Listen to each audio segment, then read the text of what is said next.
I was 36 when I realized my family still thought of me as the responsible kid they could ignore until they needed something fixed. It was a cold evening in Richmond, the kind where the air feels damp even though it hasn't rained, and I had driven down from Fort Belvoir because my mother insisted we keep traditions alive.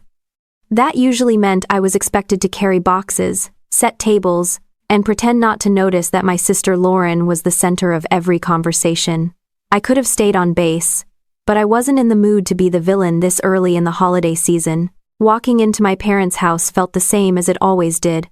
Nothing had changed since my last visit. Same beige walls, same framed pictures of Lauren posed next to lab equipment, same graduation photos of her smiling like she invented science. My own military achievements, 12 years in Army intelligence, 2 deployments, commendations, were squeezed into a single shelf near the laundry room. It's not that my parents didn't care, they just didn't understand what I did. The military wasn't glamorous to them. Research grants and magazine articles about the future of biomedical innovation were. Lauren arrived 10 minutes after I did, breezing through the door like she owned the place. She hugged our mother, kissed our father on the cheek, and then looked at me with the polite smile people reserve for coworkers they don't trust. She was 34, well-dressed as always, and carried the energy of someone who had never been told no in any serious way. "I got the new grant," she announced before even taking her coat off. $1.2 million. And the institute wants to fast-track my project for publication. My parents reacted like she'd just cured cancer in the kitchen. My mother grabbed her hands, glowing with pride, while my father launched into some speech about how Lauren was proof that discipline pays off, which was hilarious coming from a man who once grounded me for getting a B, but never noticed Lauren copied half her math homework from the back of the book. I congratulated her, because it's what you do when you're the older sister who learned years ago that fairness doesn't exist in certain households, but the details she mentioned about her new research made something twist in the back of my mind. Stabilizing proteins in extreme environments. Shelf life extension under variable field conditions. Enzyme viability under heat stress. These weren't phrases civilians casually threw around. These were phrases I had been using for months as part of a classified project with Army Medical R&D. I asked her gently what inspired the direction of her project. She shrugged. Just something I've been thinking about. It came together naturally. Lauren always made things sound effortless, like brilliance simply happened to her while she sipped coffee and twirled her hair. Dinner was exactly the circus I expected. Lauren talked about meetings with scientists from prestigious institutions. My parents leaned in like disciples in the presence of a prophet. I talked about base logistics, which they nodded at politely before steering the topic back to Lauren's big year. It wasn't jealousy, I had outgrown that phase, but I couldn't shake the feeling that something wasn't right. Military research doesn't magically end up in civilian labs, and Lauren's sudden expertise in a field she'd never touched before felt too convenient. I didn't say anything, though. I reminded myself that coincidences exist, and my job makes me suspicious by nature. Later that night, while everyone else watched a holiday movie, I stepped into the hallway to take a call from a colleague on base. He needed quick clarification on a file naming convention within our project. Simple stuff. But hearing him mention the same terminology Lauren had repeated over dinner made the back of my neck warm. It was possible she had stumbled into similar research. Unlikely, but possible. The world isn't that small, though not in specialized fields. When I went back to the living room, Lauren was on my old laptop. "Just checking something," she said lightly. "I forgot my charger." My laptop. The one I used for personal drafts, including early concept outlines from months before the formal military systems took over storage. I had never been careless enough to keep sensitive files on it, but the outlines included structures and phrasing that were too close to the project's core ideas. Nothing classified, but enough that someone smart could reverse engineer a theory if they wanted to. "Sure," I said, keeping my voice even. I watched her close tabs faster than someone who was just checking something. She handed the laptop back and walked away like it was no big deal. My parents didn't notice anything. They rarely did. That night, lying in my old childhood bedroom that still smelled faintly of old carpet and scented candles, I replayed the evening in my head. Lauren's sudden brilliance. Her use of terminology she shouldn't know. Her confidence when describing methods she'd never researched before this year. The way she shut my laptop with that casual speed people use when they don't want you to see what they were doing. I wasn't angry. Not yet. just alert. In the army, that feeling is the line between catching a problem early and being blindsided later. Patterns matter. Behavior matters, and something about Lauren's success story was beginning to look like the kind of pattern analysts are trained to notice long before anyone else does. My phone buzzed just as I was drifting off. A routine notification from Army Medical reminding project leads to verify data repositories by the end of the month. It seemed harmless. It also felt like a nudge from the universe. I closed my eyes, listening to the faint sounds of my parents laughing downstairs. They were proud, blissfully unaware. And Lauren was the star of their world, perfectly framed in every conversation. I didn't know the full truth yet. I didn't know how far she had gone, or how deep the consequences would be. But something in me had already shifted, and I could feel the weight of it settling quietly, the way instincts do when they're warning you to pay attention. I wasn't looking for a fight. I wasn't even thinking about revenge. I just wanted the truth. And truth has its own gravity, pulling you forward whether you're ready or not. The uneasiness from the night before followed me onto base like a shadow I didn't invite. I walked into the intelligence building with the same confidence I always carried. But something in my stomach stayed tight, the kind of tension soldiers recognize as their brain, noticing a threat before their mouth can name it. I hung my uniform jacket on the back of my chair and logged in, ready for routine reports. But the notification waiting for me wasn't routine at all.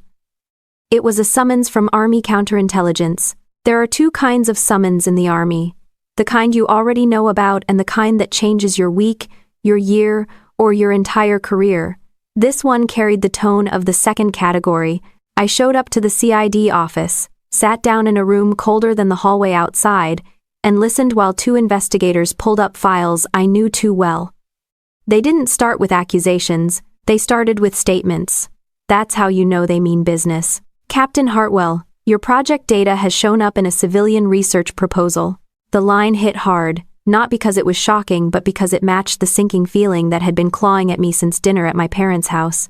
They slid a printed excerpt across the table. Even without my glasses, even from a distance, I recognized the phrasing. Stabilization metrics. Heat stress enzyme viability.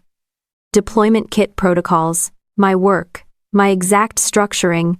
Not classified content. But it was certainly sensitive and never meant to be floating around in some nonprofit's grant submission. I looked at them, calm enough on the outside to pass inspection. Where did this come from? Baxter Dunham Research Institute submitted it as part of a federal grant application. You're listed as someone with access to the originating documents. We need to verify there was no unauthorized disclosure. They weren't accusing me of espionage. Not yet. But they were checking for negligence, which in intelligence can tank your career just as fast, sometimes faster. I thought about Lauren sitting at the dinner table last night, casually tossing around field conditions terminology she shouldn't have known. I thought about her fingers flying across my laptop's keyboard like she was late to a meeting. I thought about the familiarity in her tone as she explained concepts she once asked me to dumb down because they made her head hurt. But I also knew how it would sound if I said it aloud. My sister copied my files during a family visit. It sounded petty. Emotional. Like an older sibling grasping at anything to stay relevant. Counterintelligence doesn't deal in sibling rivalry, they deal in evidence. So I stayed steady. What are you asking me to confirm? Even and awesomers. We need to know if you shared any early outlines, drafts, or frameworks with civilian contacts, even informally. No, I said, because it was the truth. Everything stayed internal. Drafts were on my secured systems or my personal laptop before upload. Nobody outside Army Medical saw anything. The investigator tapped his pen. And your personal laptop? Is it possible anyone else had access? Possible? Yes. Admissible? Not without proof. It was too soon to speculate. Too soon to throw out suspicions without facts. I knew better than to give investigators half-formed theories. They'd take them seriously even when you didn't mean them to. It's password protected, I said. I don't share it. They exchanged a glance that told me they were marking that answer as incomplete, not dishonest. They knew how families were. They knew holidays blurred boundaries. They also knew better than to assume. Facts, not feelings. When the meeting ended, they let me walk out with my head held high. But the temporary suspension of my clearance hit me as soon as I returned to my desk. No secure network, no project access, no redacted documents. It felt like someone had shut off the lights in a room I'd lived in for years. I stared at the screen while the notification blinked in the corner like a taunt. Clearance suspended pending internal review. I wasn't in trouble, technically, but I was under the kind of microscope nobody wants pointed at them. I tried to focus on routine tasks, but it was pointless. The more I thought about it, the clearer the pattern became. Lauren's language. Lauren's sudden leap in expertise. Lauren's presence on my laptop, and now my project showing up in a federal civilian grant. Suspicion wasn't enough. I needed proof. Not just to save my career but to understand how deep this went. If Lauren really did take my work, she didn't just cross a professional line, she dragged the army into it. She dragged me into an investigation that had stakes far above a family argument. Back in my quarters that night, I turned on my laptop, not to panic scroll but to evaluate. Analysts are trained to see what doesn't belong. A pattern out of place, a timestamp that doesn't match, a login spike during a time you weren't home. It didn't take long. The system logs showed a USB access point from the weekend of my mom's birthday. I remembered Lauren sitting on the sofa, flipping through my photos. The timestamp matched almost to the minute. My breath came out slower, heavier, measured, the same way I processed intel reports overseas. Not dramatic. Not emotional. Just fact. Then the OneDrive history pulled up a document name so familiar I didn't need to open it. My earliest protein stabilization outline. Recovered. Modified. Downloaded. I stared at the timeline as it unfurled in neat increments. She hadn't just peeked. She had exported, replicated, filed it under a new name. That was when the anger settled, cool and sharp. Not the kind that makes you pace but the kind that makes you plan. People think soldiers explode. The truth is, we calculate. Emotion wastes time. Evidence doesn't. My parents had always believed Lauren could do no wrong. They treated her as the family's prize and me as the insurance policy. But now her actions weren't just dishonest. They threatened my career, my clearance, and the integrity of a program bigger than either of us. Maybe Lauren thought no one would notice. Maybe she believed brilliance could be borrowed as long as she wore it confidently. Maybe she assumed I'd quietly take the fall the same way I took the blame for broken toys and ruined birthday cakes when we were kids. I stared at the screen longer than I needed to. The logs weren't dramatic. They weren't flashy. They were simple lines of data confirming what my instincts already knew. Proof doesn't need volume, it only needs clarity. And once you see something clearly, you can't unsee it, no matter how much easier life would be if you looked away. Carrying the weight of those system logs into the weekend felt like walking with a stone in my boot. It didn't stop me from moving, but it made every step impossible to ignore. When I drove back to my parents' house for a follow-up dinner my mother insisted on hosting, I already knew the atmosphere was going to lean heavily in Lauren's favor. That was the default operating mode of the Hartwell household. The only question was how committed they were to their usual narrative now that the edges were starting to fray. The moment I stepped inside, Lauren was already mid-performance. She sat at the dining table, perfectly angled toward my parents, explaining a complicated-sounding process about protein mapping. It was the kind of jargon-heavy monologue designed to make the average person nod in awe. My father, not exactly a science expert, looked at her like she was decoding the human genome in real time. What caught my attention wasn't the terminology. It was the confidence. Lauren spoke with the tone of someone who believed the knowledge belonged to her. Word choices, pacing, even the structure of her explanation matched the framework from my early draft. When she said environmental destabilization thresholds, I nearly laughed, because that exact phrasing didn't exist in any civilian research. It came from a military outline I wrote on a late night at Belvoir, fueled by black coffee and a stubborn streak that didn't know how to quit. If she was going to steal my work, she could at least pretend to paraphrase. My mother waved me over, already wearing the smile she used whenever she needed me to validate Lauren's ego. Emily, honey, listen to your sister explain her project. Isn't she incredible? Incredible wasn't the word that came to mind, but I kept my face neutral.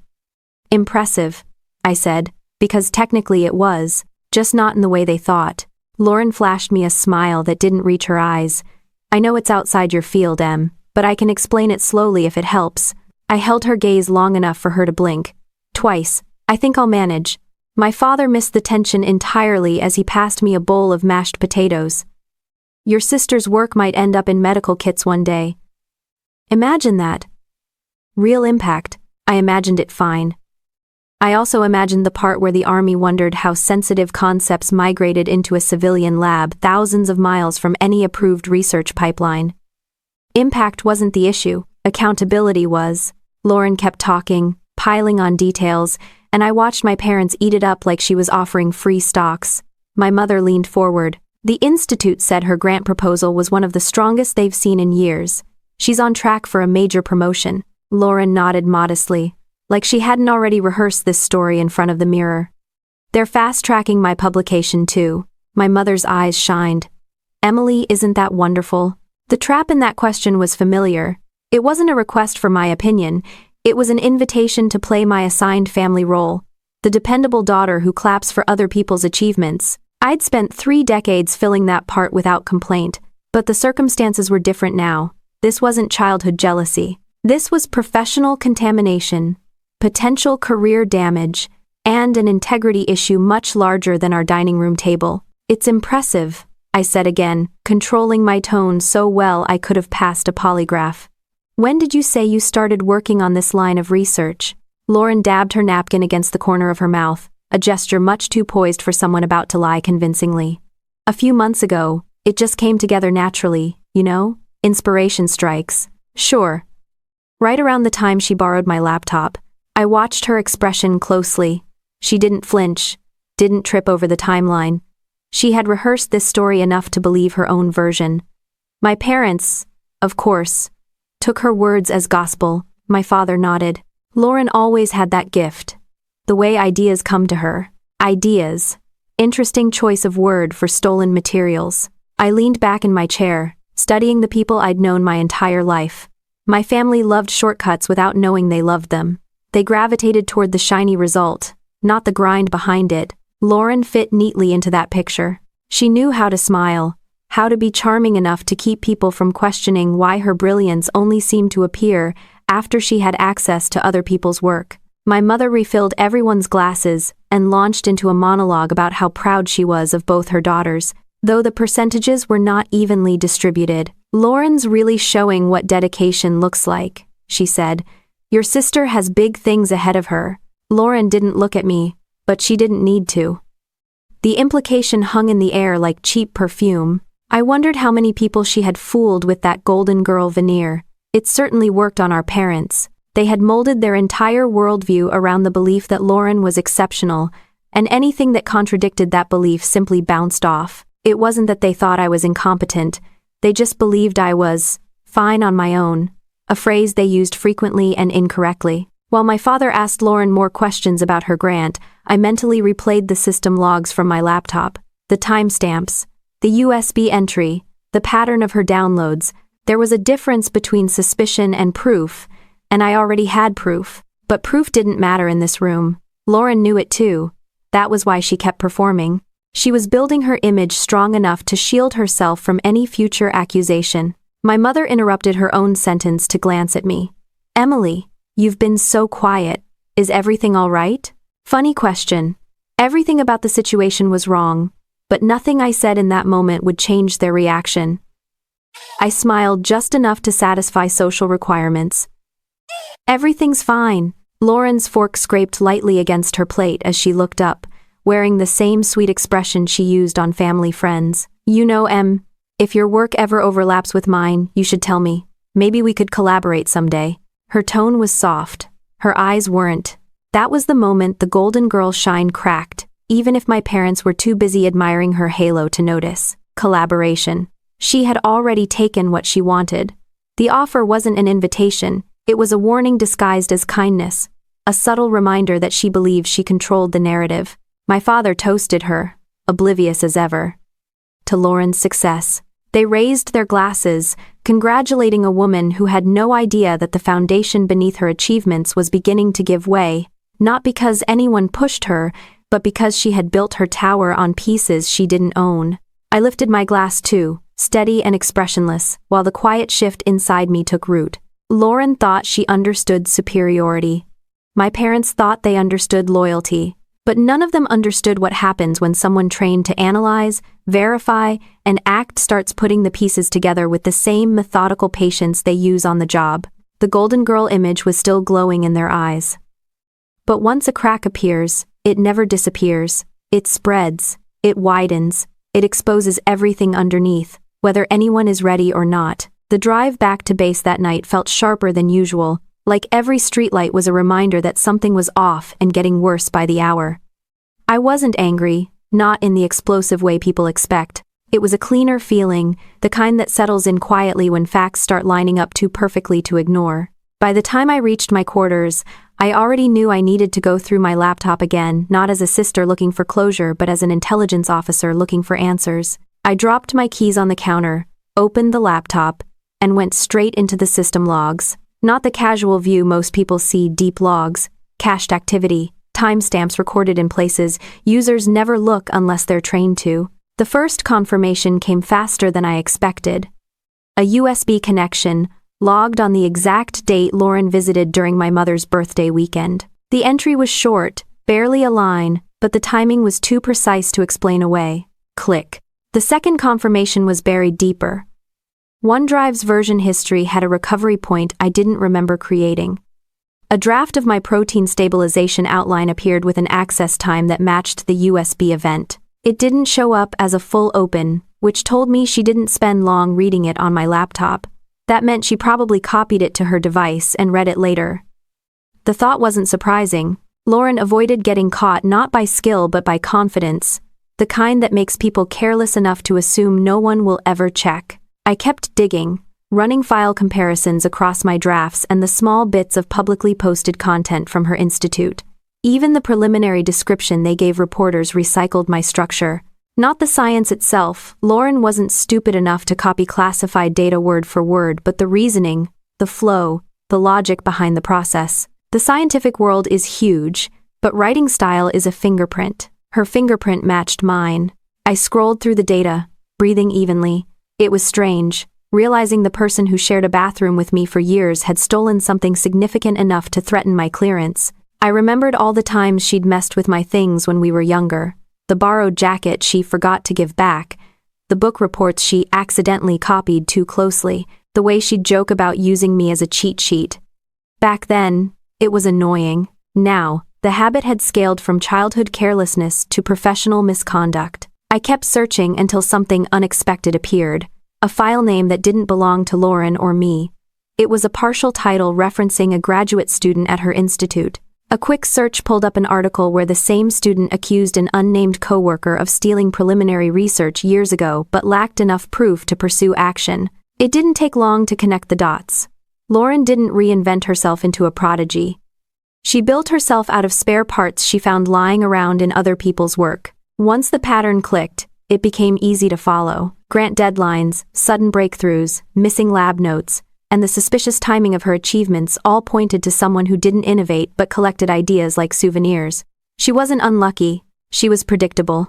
And now she had repeated the pattern with something tied to the army. I stopped and leaned back, letting the facts sit. Revenge wasn't on the table, not in any dramatic sense. What I felt was responsibility. If Lauren had stolen from the army, even unintentionally, the consequences wouldn't stop with her. The violation could shut down the entire project, trigger high-level audits, damage reputations, and create ripple effects I didn't even want to imagine. The logs told me a story I didn't want but couldn't ignore. I needed more than circumstantial proof, so I moved to her institute's publicly accessible database. Their website listed the metadata for grant submissions. It wasn't detailed enough to expose anything sensitive, but it confirmed something essential. The creation date for Lauren's proposal fell exactly 1 week after she used my laptop. The timing wasn't subtle. It was practically a signature. I clicked through the pages, examining every timestamp. My outline had been written months earlier. Lauren's original draft appeared suddenly out of nowhere in a time frame that made no sense for real research. You don't generate an entire project structure in 7 days unless you have a head start. She didn't just have a head start. She had my work. I copied the findings into a private document, labeling each element carefully. It wasn't anger that motivated me. It was clarity. I wasn't dealing with a misunderstanding or a coincidence. I was dealing with evidence of theft that could compromise more than my job. Lauren was reckless. She always had been. But reckless behavior mixed with access to sensitive information was an entirely different problem. Hours passed without me noticing. The only thing breaking the focus was a notification ping from my Army inbox, reminding lead officers to submit end-of-quarter integrity reviews. The timing couldn't have been better.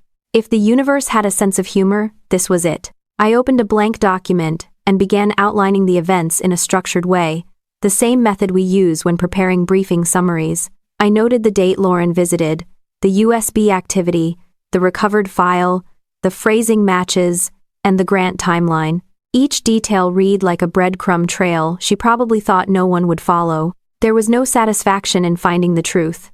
It felt more like confirming an injury you already felt happening.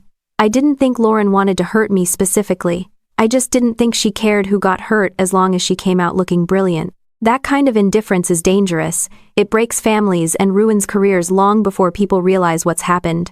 When I finished collecting the first round of evidence, I sat still for a while, hands resting on the keyboard, letting the room settle around me. Quiet can feel heavy when you're holding information that changes things. I wasn't planning anything dramatic, no scenes, no emotional confrontations.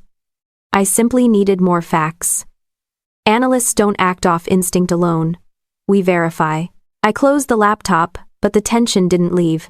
Instead, it sharpened, like the air around me understood something had shifted permanently. Lauren had crossed a line, not because she wanted to hurt me, but because she never believed consequences applied to her, and my parents had raised her to think the spotlight was hers by birthright, not responsibility. I stood up, steady and clear, already knowing the next steps were going to take more than system logs and quiet suspicion. If I was going to move forward, I needed to track down every detail she touched, every file she accessed, every pattern she repeated. Patterns tell the truth long before people do. The weight of the evidence sat with me like an unwelcome guest the entire week leading up to Christmas Eve. I kept working my normal shifts on base, kept running briefings, kept checking boxes like nothing was wrong. But every quiet moment brought my thoughts back to the same place. My sister had taken something that wasn't hers, my clearance was still under review, and my parents were blissfully unaware of the chain reaction she had triggered. Going home for Christmas felt like returning to a crime scene where only one person knew a crime had occurred. I parked in the driveway just as my father stepped out with a trash bag. He waved like everything was perfectly normal. "Good timing," he said. "Your sister just got here." That sentence used to bother me more than it should have. It stopped bothering me once I realized it wasn't a ranking system, they just genuinely forgot I existed whenever Lauren was in a 5-mile radius. Inside, the house looked like a holiday catalog. My mother had gone all out, lights everywhere, a wreath the size of a car tire, candles that smelled like pine trees dipped in sugar. Lauren stood at the counter, pouring wine for both of my parents, and they acted like she had invented alcohol. She greeted me with her polished smile. "Hey, busy week?" "Pretty standard," I said. "Yours?" She gave a modest shrug, the performance kind. "Just trying to keep up with everything, big projects." She sounded relaxed, too relaxed. Either she had no idea her proposal was under scrutiny yet, or she assumed she had covered her tracks well enough that no one would question her.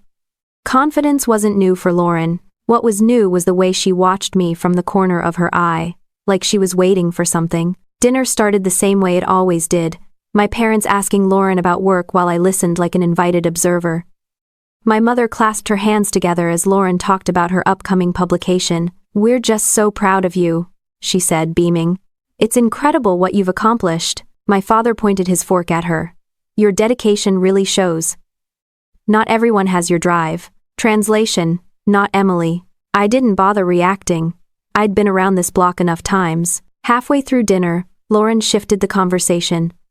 "Mom, Dad, Em might need a little support right now," she said with faux concern. "Her department's under a lot of stress." My fork paused. "Excuse me?" "I did in Cospers." She gave me a sympathetic look that made my jaw tighten.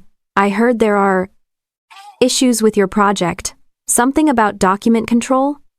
"I'm sure it's not your fault." Of course she knew. She always had a way of being informed about things that were none of her business. My mother frowned at me. "Is everything all right at work? You've seemed tense lately." tense was doing a lot of heavy lifting in that sentence. It's fine, I said. It's being resolved. Lauren took a sip of wine. These things can follow you though. You just have to be careful. A subtle smile touched the corner of her mouth. She wasn't concerned for me. She was testing how much I knew. She assumed she was ahead. She wasn't. My father placed his glass down. Well, your sister is having an incredible year, and we don't want anyone dragging the family down with unnecessary drama. I stared at him, then at Lauren, who held my gaze with the same self-assured calm she used on everyone she manipulated. She thought she had won. She thought her lies would slip by unnoticed because they always had. Then my mother leaned forward, lowering her voice like she was delivering bad news. Emily, sweetheart, your sister told us you accused her of taking something from you. Please tell me that's not true. I didn't answer right away. The silence felt too honest to break carelessly. My father straightened his shoulders. If you're feeling jealous or overwhelmed, that's understandable, but you cannot accuse your sister of wrongdoing. That's serious. I kept my voice steady. I didn't accuse her. I stated a fact. Lauren let out a soft, pitying sigh. I know you're under a lot of pressure right now. You've been working so hard, and the army can be so demanding. Mom and Dad are just worried you're projecting that stress. Projecting. A neat little word people use when they want to pretend facts are emotions. My mother slid her hand across the table like she was smoothing a wrinkle out of the conversation. We think it would be best if you apologized to Lauren for the misunderstanding. Tonight. I stared at her, waiting for the punchline she wasn't joking about. Apologize? I asked. She nodded earnestly. Yes. To move forward as a family, and if I don't? My father answered before she could. Then we will call your command and express concerns about your mental fitness. The room went still, not dramatic still, just the stiff kind that happens when a line gets crossed so quietly that nobody notices the sound. They had finally said it out loud, the threat they'd been dancing around for years, the one leverage point they believed would keep me in line. I looked at my father. You'd contact my army leadership because I told the truth. We'd contact them because we're worried, he said, disguising control as parental concern. We can't let you damage your career or your sister's reputation just because you're under stress. Lauren folded her arms delicately, watching me with a confidence that would have been impressive if it weren't built on stolen work. She genuinely thought she was untouchable. My mother pushed again, softer. Just apologize. It will fix everything. Fix everything for whom was left unsaid. The seconds stretched. Not long enough to be dramatic, but long enough for me to understand exactly who I was sitting with. My family wasn't interested in truth. They were interested in preserving the illusion they'd built around Lauren. I wasn't the daughter they wanted. I was the tool they used to support the one they adored. I let the breath settle in my chest, slow and even. Their threat couldn't touch the evidence already sitting on my laptop. They didn't know the army had already started piecing things together. They didn't know the depth of Lauren's theft. They didn't know her proposal was time-stamped too conveniently to ignore. All they knew was that Emily, the dependable one, the responsible one, the one who always backed down, would bend again. So I smiled, a calm, easy smile that made Lauren blink. All right, I said. One word. Simple. Neutral. Exactly what they wanted to hear. They relaxed instantly. But the truth sat steady in my mind. All right didn't mean surrender. It meant I understood exactly who I was dealing with and had no intention of letting any of them steer the narrative from here. The calm I carried out of my parents' dining room didn't fade once I got back to base. If anything, it settled more firmly, like my mind finally had permission to stop pretending things were normal. Nobody threatens to sabotage a soldier's career and walks away believing it will go unanswered, at least not when the soldier in question has spent 12 years learning how to gather information, confirm patterns, and build clean, undeniable cases. My parents thought all right meant compliance. Lauren thought it meant defeat. It meant neither. The moment I stepped into my quarters, I opened my laptop and created a new document titled Sequence Log, because the fastest way to dismantle a lie is to lay out the truth in order. I didn't start from emotion. I started from timestamps, something Lauren couldn't charm her way out of. Everything went into it. Dates, drafts, USB connections, metadata trails, grant submission timelines, and the repeated pattern of her sudden intellectual awakenings whenever she had access to someone else's work. Military training conditions you to remove yourself from the story while you analyze it. That's what I did. I became the investigator instead of the sister, and that shift made the entire picture sharpen. Lauren had been copying people for years. I just finally had the full map. Once the sequence log was complete, I built the actual report. If Lauren had seen it, she would have assumed I hired an attorney and a data analyst. The truth was less glamorous. I just wrote it the same way we write operational briefs, the kind senior officers take seriously because the format leaves no room for fluff. Facts, verification, risk assessment, and a simple conclusion. Unauthorized appropriation of military-adjacent research. Nothing dramatic, just accurate. I created sections with clear headers. Source material, unauthorized access indicators, comparative language analysis, grant timeline variance, and pattern of prior incidents. Each section contained enough evidence to make denial laughable. By the time I finished, the report was 83 pages long, and the only emotion involved was annoyance that Lauren's lies had forced me to spend my night typing instead of sleeping. When the report felt airtight, I compiled a second set of documents specifically formatted for the Office of the Inspector General. Grant fraud is a separate universe from military misconduct. Civilians love to throw around the phrase, federal grant, but they rarely understand what it means. Audits, compliance reviews, funding sources that demand accountability, and career-ending consequences for dishonest reporting. I wasn't out to destroy Lauren. Reality would handle that part. After sorting the attachments, I sat back and went through everything again. Not to double-check the content, I trusted my work, but to ensure the tone stayed professional. This wasn't a family fight. It wasn't about who mom liked more or who got the most praise growing up. It was about integrity and a breach that affected more people than my sister ever considered. When the formatting was final, I opened my email drafts. One addressed to Army Counterintelligence, one to the NIH Grant Review Office, one to the Office of Inspector General, one to Baxter Dunham's Internal Ethics Committee. Each draft was crisp, factual, and free of drama. The only message I added in any body text was a simple line, supporting documents attached. Then I scheduled them, all for the same time, 8 on Christmas morning. It wasn't symbolic, it was practical. The morning after a holiday, inboxes are quiet, people are slower, and anything important rises to the top. Nothing gets buried, everything gets seen. With the emails set, I packed a duffel bag, not out of fear, just readiness. If my family wanted to label me unstable to protect Lauren, I wasn't giving them the chance. I packed things I actually needed, uniform items, toiletries, essentials, and left behind anything sentimental. When people show you they don't value you, you stop carrying things they once touched. While I zipped the bag, a message popped up from a colleague at Belvoir. He'd reviewed the small portion of metadata I sent earlier to verify I wasn't misreading file activity. His response was short. "This is clean evidence. If this were an internal case, she'd already be under review." I didn't reply. There was nothing to add. I stepped into the bathroom, looked at myself briefly in the mirror, and felt oddly steady. Not triumphant. Not angry. Just aligned. Some people think revenge is about payback. They imagine shouting, crying, dramatic confrontations. For me, it was the opposite. Revenge wasn't an explosion. It was a correction. A return to truth after someone had bent it too far for too long. I turned off the light, lay down on the bed, and stared at the ceiling until the room adjusted around me. Planning was done. Execution was underway. The truth was in motion, not because I forced it, but because it had been held back long enough. When morning came, I was already awake. It wasn't nerves, it was clarity. The kind that feels like stepping outside after a storm and realizing the air is finally clean again. Even before 8 hit, I checked the drafts one more time, not the content, just the timestamps. Everything was aligned. I didn't need to hover over the keyboard.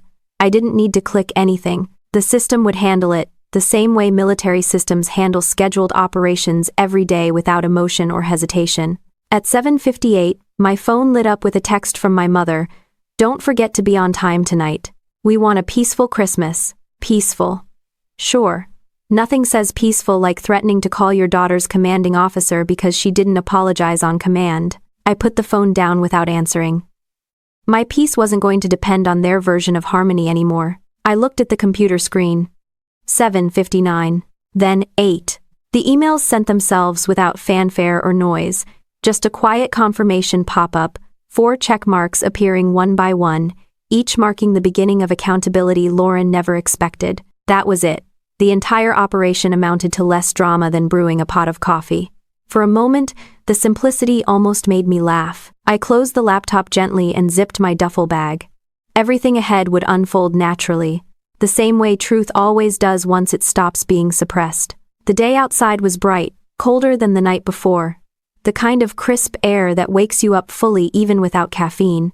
I locked my door behind me and walked out, not with adrenaline or dread, but with the same steady composure I'd walked into countless briefings with. Whatever happened next, it was no longer a question of belief or favoritism or family politics. It was evidence, procedure, and consequence. Walking back into my parents' house that evening felt different from every other holiday I had ever attended there. Not because anything in the house had changed, the wreath was still oversized, the smell of cinnamon still too strong, and the kitchen still filled with the kind of frantic energy only my mother could generate. But because I wasn't carrying the familiar obligation to play peacekeeper, the truth was already moving through every server it needed to reach. What happened tonight wouldn't stop it or slow it down.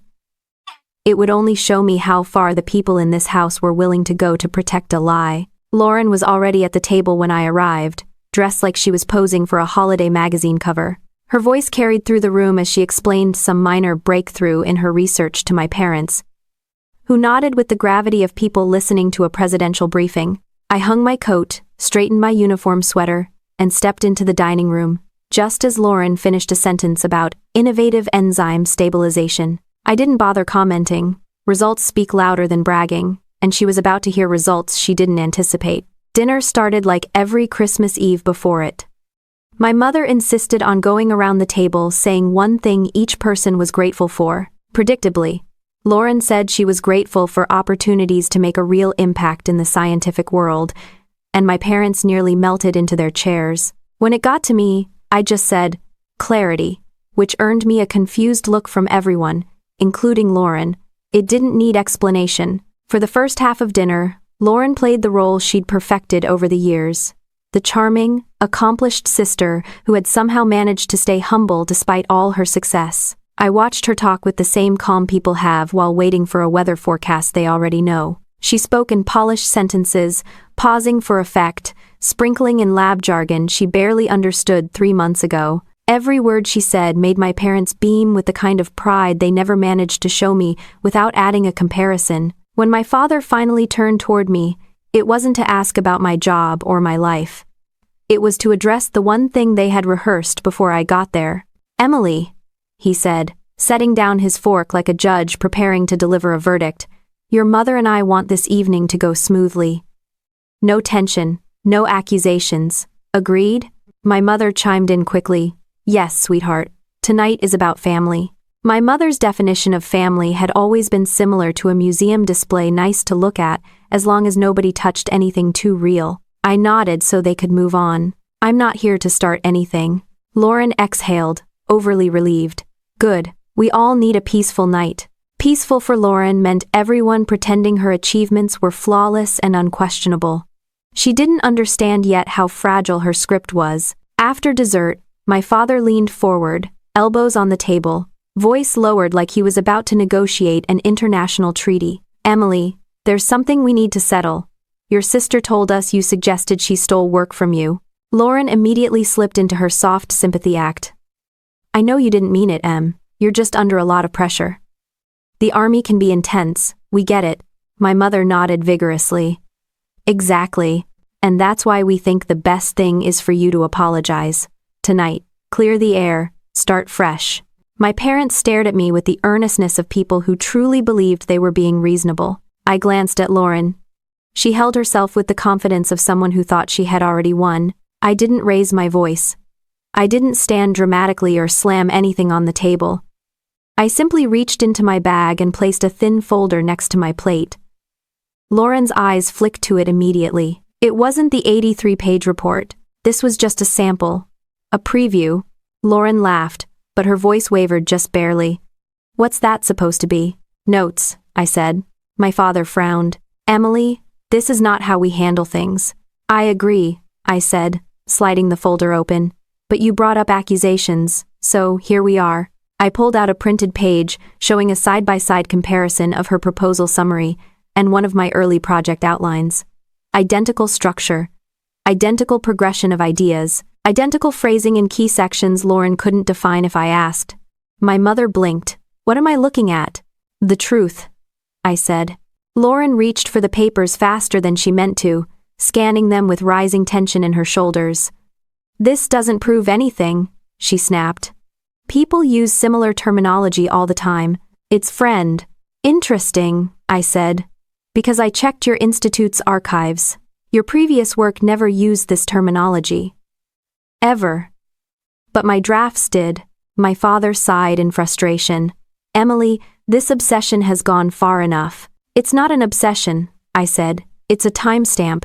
I tapped the printed metadata. This is when my file was accessed. This is when your grant draft was created. And this, I slid another sheet forward, is when a USB was connected to my laptop. A laptop you borrowed. Lauren's face tightened. Not in guilt, but in the realization that charm wouldn't get her out of this. This is ridiculous, she said. You're reading too much into nothing. My mother reached for her hand. Don't worry, sweetie. We know you would never do something like this.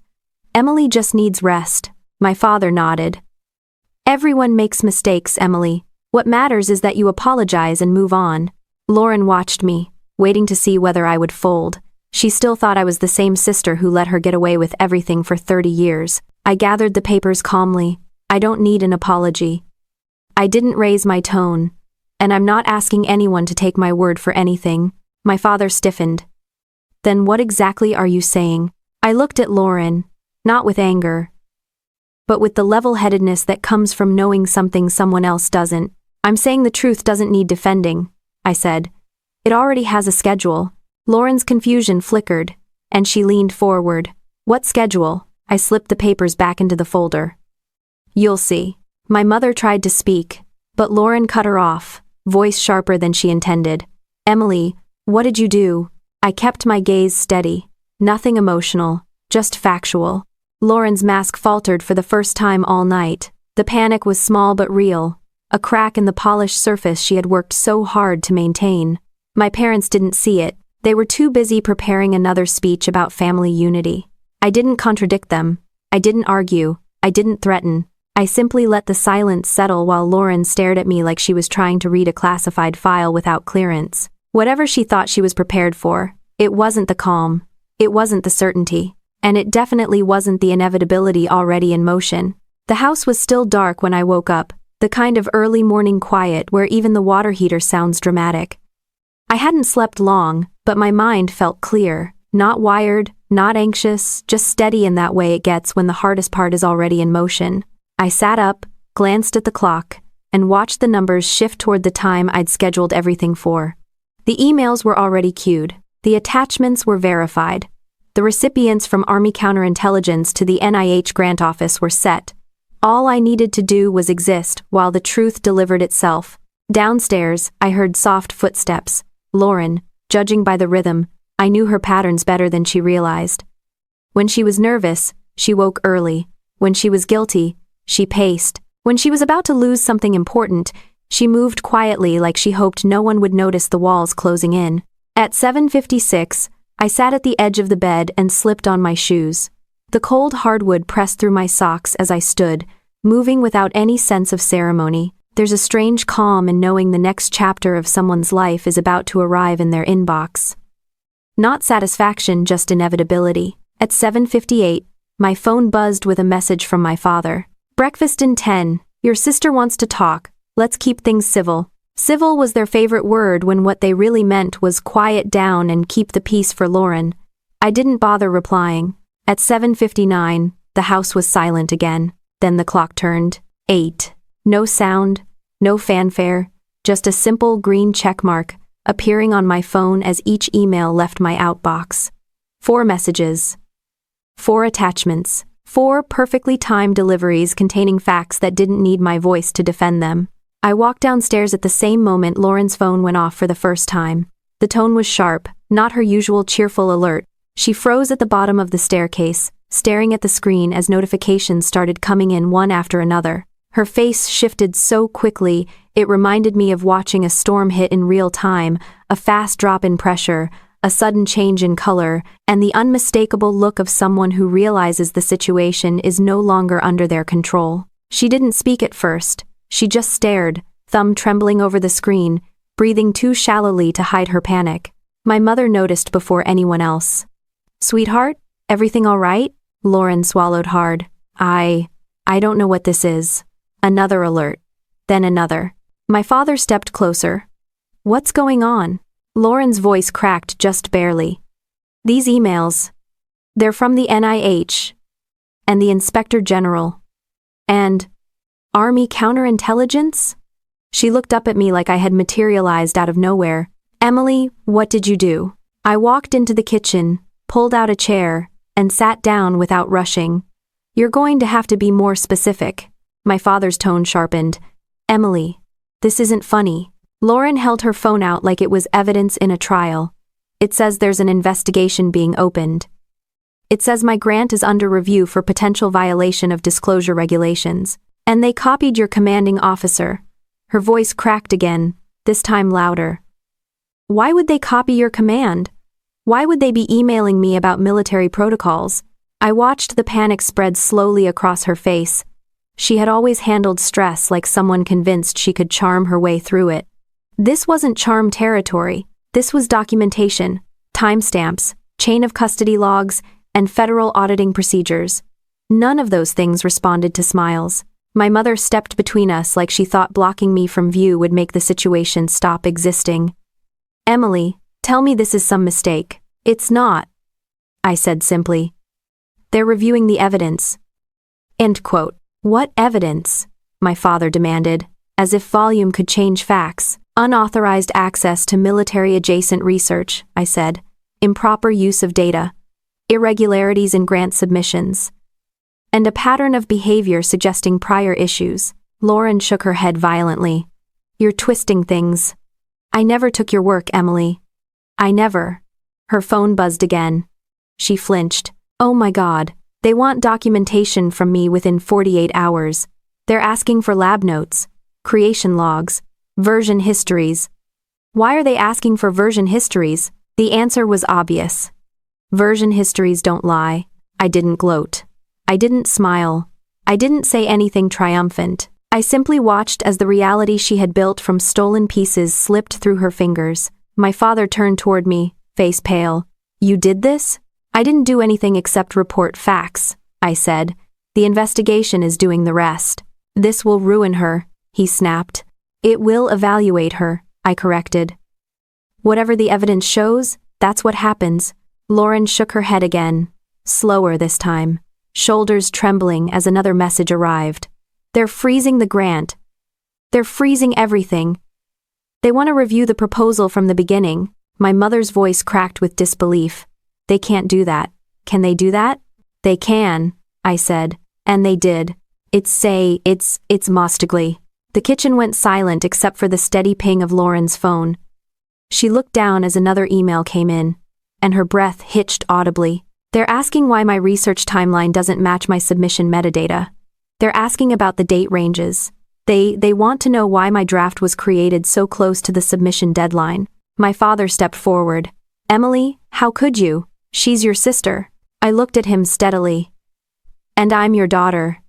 You didn't hesitate to threaten my command when it suited you." He opened his mouth, then closed it, realizing the truth in the sentence. My parents had always assumed my loyalty was automatic while theirs was optional. Lauren's breathing grew uneven as she scrolled through the mounting notifications. "This can't be happening," she whispered. "This can't be real." "It is," I said, "and it's happening because of what you did, not because of what I said." My mother tried again to shield Lauren with her presence, like physical proximity could stop federal oversight. "Emily, fix this. Call them. Tell them it's a misunderstanding." I shook my head. "There's nothing to fix. They have the documents. They'll compare them. That's all." "That's all?" my father repeated, incredulous. "This could destroy her career." End quote. Lauren finally looked up, eyes wet with the shock of someone whose entire identity relied on the illusion of competence. "Emily, please tell me you didn't send everything. Please tell me you didn't send that full report." My tone stayed calm. "Which part are you asking about?" Her face drained of color. She couldn't even say it out loud. The sound of another email arriving filled the room like a clock ticking. My mother grabbed Lauren's hand, whispering to her as if comfort could rewrite digital timestamps. I stood, not abruptly, just enough to shift the room's attention without forcing it. The truth always moves on its own schedule.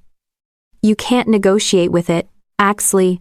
My father stared at me like he was seeing me for the first time, not as the reliable daughter he took for granted, but as someone capable of standing her ground without shouting. Lauren clutched her phone as more alerts came in, each one a step deeper into the consequences she never believed she'd face. I picked up a glass of water from the counter, took a drink, and set it down quietly. The house was filled with Christmas decorations, warm lights, and the smell of cinnamon, but none of it softened the stillness settling over the room. Not a dramatic stillness, just the kind that arrives when something long obscured finally comes into full view. The day after Christmas felt nothing like a holiday. My parents moved around the house with the stiffness of people trying not to break anything else, while Lauren clung to her phone like it was the only object preventing her from sliding straight through the floor.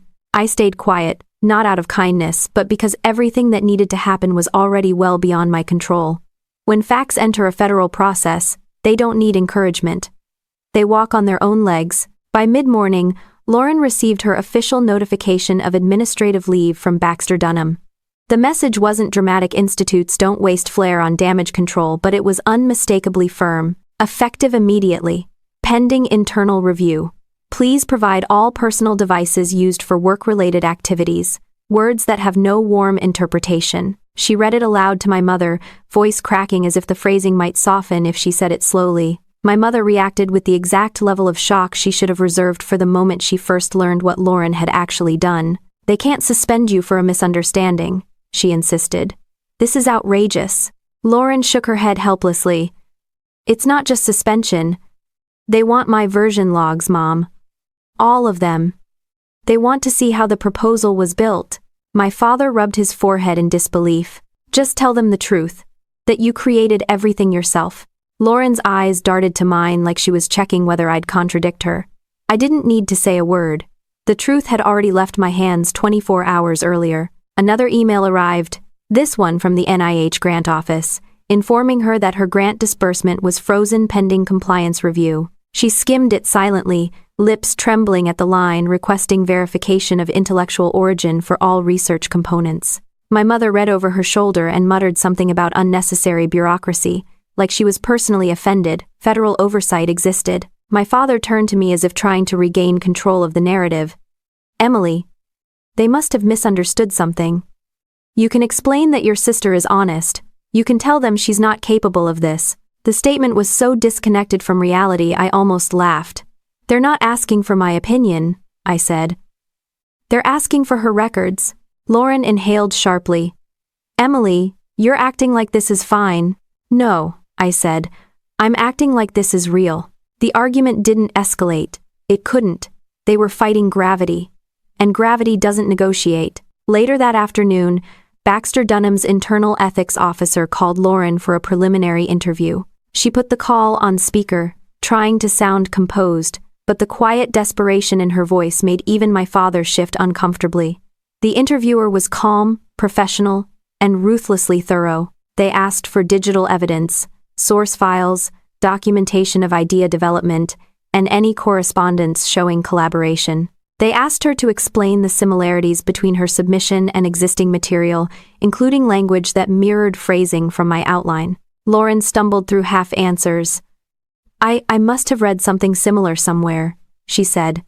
"Maybe it influenced my wording unintentionally." The ethics officer didn't judge her excuses. They just wrote notes. Cold, neutral notes. Notes with weight. The call ended with instructions to prepare her full documentation for a multi-week review process.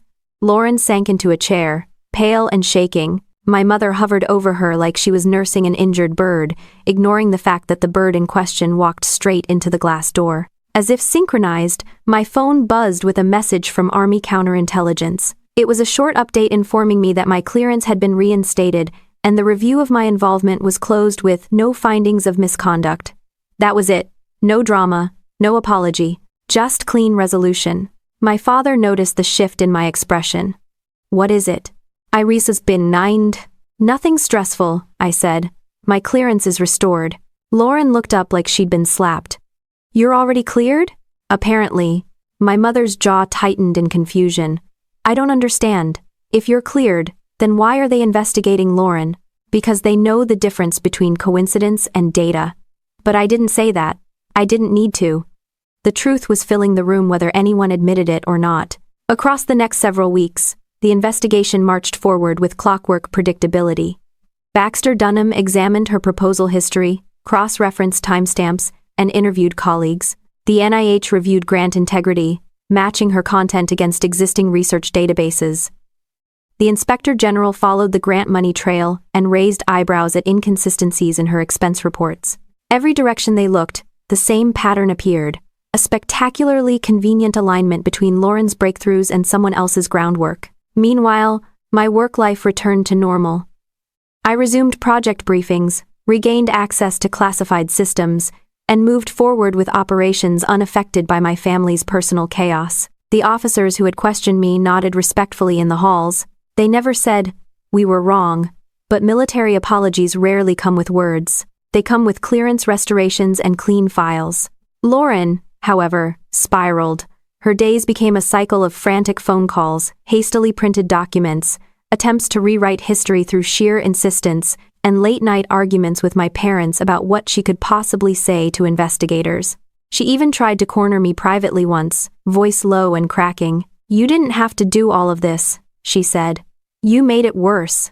"No," I said. "You did." She didn't answer.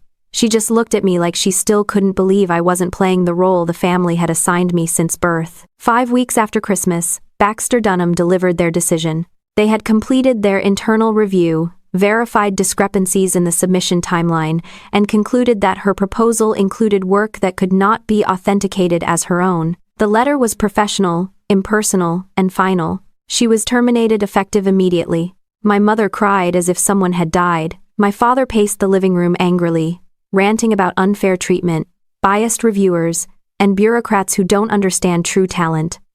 Lauren sat on the sofa staring at nothing, clutching the letter like she expected it to rewrite itself if she held it tightly enough. When the NIH suspension notice arrived days later, followed by the OIG's demand for a full audit of her grant expenditures, the remaining pieces of her professional life snapped off one by one. There was no single explosion, just a steady collapse, the kind that happens when the support beams were never real to begin with. My own career quietly strengthened. Army leadership noted my handling of the situation without drama or emotion, and one of my superiors pulled me aside with a rare compliment. "Good officers stay calm under pressure. You didn't lose your footing." That meant more to me than anything I could have received from home. Lauren stopped blaming me once the investigations made it clear where the fault lines truly were, though she never admitted it out loud. My parents softened toward me slowly, like people waking up from a long nap and trying to remember what year it is. They didn't apologize. They just started speaking to me with less accusation and more uncertainty, which was progress in its own awkward way. Through it all, I didn't celebrate. I didn't gloat. I didn't even explain myself. I simply kept working, kept moving, and kept letting the truth handle the parts I didn't need to touch. The investigation didn't end her career because I wanted it to end. It ended because she built it on borrowed pieces and assumed no one would ever notice the mismatched edges. People think consequences arrive like storms, sudden and loud. Sometimes they do. But more often, they arrive like this measured, documented, and undeniably earned. And once they land, they don't need help making their presence known. The months after the investigations closed didn't feel triumphant or dramatic. They felt functional, almost quiet, the way life settles after something large breaks, and people finally stop pretending the cracks aren't there. On base, everything returned to its usual rhythm. I went back to my morning briefings, intelligence reviews, and project coordination with the kind of steady confidence that comes from surviving a political hit you didn't deserve.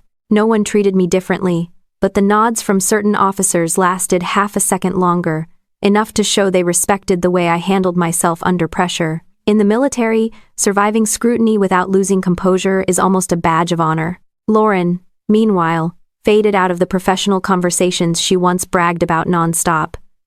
Baxter Dunham didn't release public details, but the quietness around her dismissal spoke volumes. The NIH followed through on freezing the grant, and the OIG's audit became a slow-moving avalanche, documenting every inconsistency until her professional credibility was basically a flat line. She didn't face criminal charges, which wasn't surprising. Most cases like hers don't escalate unless there's clear malicious intent or financial misuse on a large scale. But the damage was enough. No reputable lab wanted to touch a researcher whose grant was suspended for authenticity concerns. My parents adapted to the new reality the same way people adjust to weather changes. They complained first, then acted like they always knew it was coming. My mother stopped mentioning Lauren's publications at the dinner table, mostly because there weren't any. My father toned down the speeches about drive and ambition, after realizing those traits don't mean much when the foundation underneath them is stolen. They tried to be warmer toward me, though the effort felt clumsy, like someone trying to use a tool they never learned to operate. I didn't push them. Change takes time, and I had used enough energy untangling that family dynamic for one lifetime. Lauren kept her distance, which was the smartest decision she'd made in years. There was no shouting match, no dramatic confrontation, no cathartic apology, just silence. The kind of silence people fall into when they're forced to sit in a room with their actions and can't talk their way out of them. I didn't need her apology. I didn't expect accountability to arrive in a pretty package. Reality had done the work for me. On base, my own career shifted in ways I hadn't anticipated. Clearing a federal investigation cleanly doesn't just restore trust, it highlights your stability under pressure. A colonel pulled me aside after a briefing one morning. "Hartwell, you didn't crack during an investigation. That matters. We need officers who don't lose their footing." It wasn't flattery. It was recognition. And recognition in the Army has a way of opening doors. By spring, I was nominated for a strategic planning course reserved for officers on the leadership track. A few months later, I received notice that my promotion to major had been approved. I read the email alone in my quarters, sitting at the same desk where I once combed through laptop logs trying to prove my innocence. The upgrade in responsibility felt right, not like a reward for surviving something, but like a continuation of work I had already been doing. The biggest shift, though, came from something quieter. For the first time in years, I wasn't living in reaction to my family's expectations. There was no pressure to play the reasonable one, the reliable one, the daughter who made herself small so Lauren could shine brighter. Without that weight, my day-to-day life felt lighter in ways I didn't realize were possible. Revenge stories often pretend that the victory is in watching the other person fall. But that was never the point for me. The victory was the space I suddenly had to stand in my own life without being compared, dismissed, or used as the family's emotional shock absorber. My grandfather called me one afternoon, 6 months after Christmas, and left a voicemail in his usual no-nonsense tone. "You did the right thing," he said, "not because it helped you, but because it was honest." Most people don't have the spine for honesty when it costs them something. I saved the message, not because I needed validation, but because it reminded me that someone in my family actually understood integrity without needing it packaged in flattery. At one point, my mother asked if the family could have a healing dinner. I agreed, mostly out of curiosity. We met at a restaurant near Richmond, a quiet place with dim lighting and too many salad options. My parents were gentler than usual, like they'd practiced their tone in the parking lot before walking in. My father cleared his throat and said, "We didn't realize how much pressure you were under. We should have listened better." It wasn't perfect, but it was more acknowledgement than they'd ever offered before. My mother reached across the table and squeezed my hand. "You've always been so strong. We just assumed you didn't need anything from us." That sentence landed differently than she meant it. But it wasn't wrong. They assumed too much. They assumed I'd be fine, no matter what. They assumed they could lean on me while celebrating Lauren's every minor accomplishment as if she'd reinvented gravity. They assumed the family would stay balanced even when the scales were tipped so far they were practically horizontal. I didn't unload all of that onto them. Some lessons don't need explanations. Life had already taught them what they needed to know. Lauren wasn't there. She was living in a small apartment by then, working temp jobs and attending therapy, according to my mother's careful, sanitized updates. I didn't feel satisfaction at her situation, but I didn't feel guilt either. People sometimes learn the hard way because they refused every gentle option first. On the drive back to base that night, the road stretched ahead without the heaviness it once carried. The headlights washed over pavement that felt familiar but less confining. I wasn't escaping anything anymore. I was heading towards something I'd built myself, piece by piece, without shortcuts or stolen drafts or family-approved narratives. The next morning, I reported to duty as usual. The building smelled of burnt coffee and disinfectant wipes, the universal sense of military office life. I logged in, checked my messages, and saw a note confirming my enrollment in an advanced strategic leadership program. The message ended with, "Your performance under pressure reflects exceptional judgment." I leaned back in my chair and let out a slow breath. Not relief, just a quiet acknowledgement that the work spoke for itself now, without anyone trying to overshadow it. The truth had rebuilt things in ways no revenge could match. It cleared my name, strengthened my career, reshaped my family's perspective, and dismantled the false pedestal Lauren had balanced on for years. I didn't need to celebrate that ending. It wasn't an ending at all. It was stability. It was clarity.